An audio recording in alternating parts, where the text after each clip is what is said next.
श्री गणेशाय नमः। मित्रों, आज इस वीडियो के माध्यम से हम बात करेंगे शौर्य और शांति में समाहित संतुलन, श्री राम के नेतृत्व का सार। मानव सभ्यता के अस्तित्व के समय से नेतृत्व किसी नदी की तरह परिवर्तित और विकसित हुआ है। पशुओं के झुंड में नेतृत्व अक्सर जीवित रहने, चरागाहों की ओर मार्गदर्शन करने, शिकारियों से रक्षा करने और जीवन की निरंतरता सुनिश्चित करने के बारे में होता था। हालांकि मनुष्यों में नेतृत्व की अवधारणा विशेष रूप से राजत्व की अवधारणा मात्र अस्तित्व से परे है।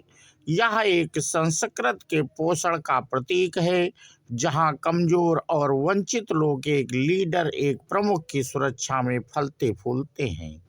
यह विकास प्रकृति के मूल सिद्धांत मत्स्य न्याय से धर्म की स्थापना की ओर बदलाव का प्रतीक है।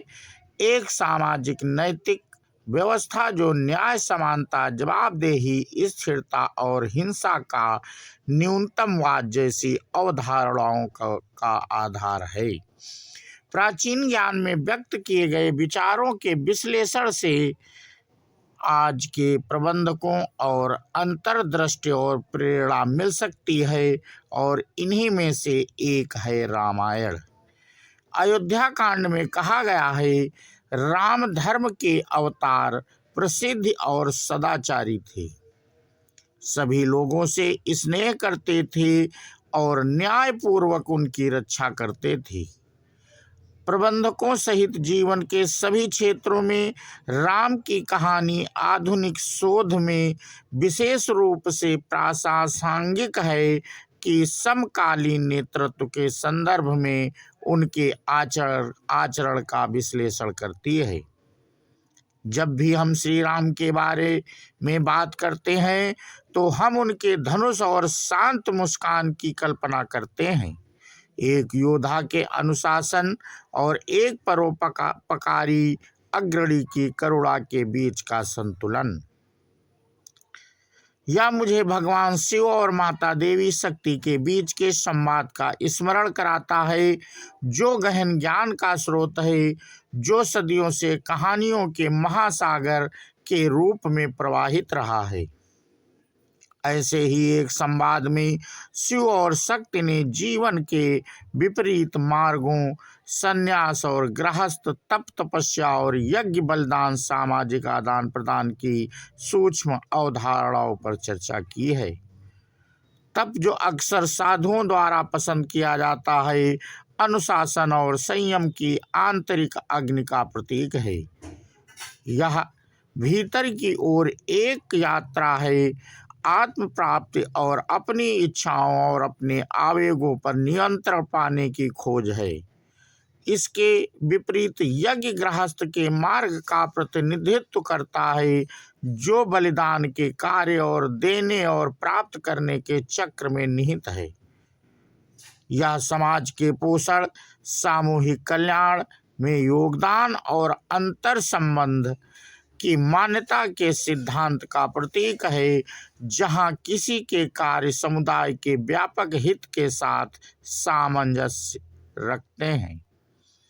इस गहन संवाद में इन दोनों रास्तों के बीच संतुलन की अवधारणा को अक्सर धनुष के रूपक के रूप में कल्पना या प्रतीकात्मक किया जाता है।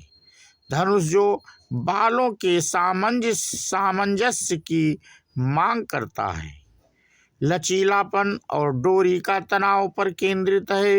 यदि डोरी बहुत ढीली बांधी गई है तो धनुष प्रभावी ढंग से तीर चलाने की अपनी क्षमता खो देता है। अतः तप और यज्ञ के बीच का यह नाजुक संतुलन एक राजा या लीडर के सामने आने वाली चुनौतियों को दर्शाता है। यह व्यक्तिगत महत्वाकांक्षा और पर्यावरण और समाज के प्रति जिम्मेदारी के बीच सही संतुलन बनाने के बारे में है। यह कठिन विकल्प चुनने, अक्सर प्रगति और स्थिरता के चौराहे पर खड़े होने, दुविधाओं और निर्णयों से गुजरने पर भी चर्चा करता है, जो सभी के भाग्य को आकार देते हैं। दिलचस्प बात यह है कि श्री राम अपने धनुष से इतने जुड़े हुए हैं कि पारंपरिक रूप से उनके वनवास के दौरान भी उनके कंधों पर धनुष रखा हुआ दिखाई गया है। सीता स्वयंवर के दौरान उन्होंने श्री शिव के दिव्य धनुष पिनाक को तोड़ दिया। उनका संबंध भी श्री विष्णु के सारंग नामक धनुष से भी है। तीरंदाजी में अपने कौशल के लिए प्रसिद्ध, जहां उनका तीर रामबाण अपना निशान कभी न चूकने के लिए प्रसिद्ध है। राम का नेतृत्व समान संतुलन और सटीकता से चिन्हित है।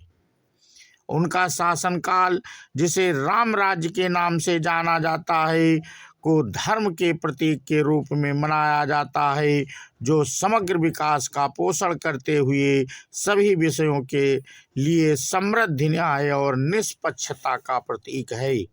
वह लगातार विरोधाभासी मूल्यों को अनुग्रह के साथ संतुलित करते हुए धर्म और मर्यादा का प्रतीक है। यह कल्पना परिवर्तनकारी नेतृत्व सिद्धांत की याद दिलाती है, जहां लीडर व्यापक भलाई के लिए व्यक्तिगत हितों से ऊपर उठकर अपने अनुयायियों को प्रेरणा देते हैं। इस प्रकार धनुष के साथ श्री राम का जुड़ाव महज तीरंदाजी कौशल से कहीं अधिक का प्रतीक है। यह एक नेतृत्व प्रतिमान समाहित करता है। तो मित्रों, आज इस वीडियो के माध्यम से हम श्री राम के बारे में, उन्होंने राज्य कैसे चलाई, कैसे जीवन में संतुलन कर रखना चाहिए, कैसा नेतृत्व होना चाहिए, और उनसे हमें इस वीडियो के माध्यम से प्रेरणा मिलती है। तो मित्रों, हम अब ये जानकारी कैसी लगी आप हमें कमेंट करके अवश्य बताएं। इसी के साथ मित्रों, हम अपना वीडियो समाप्त करते हैं।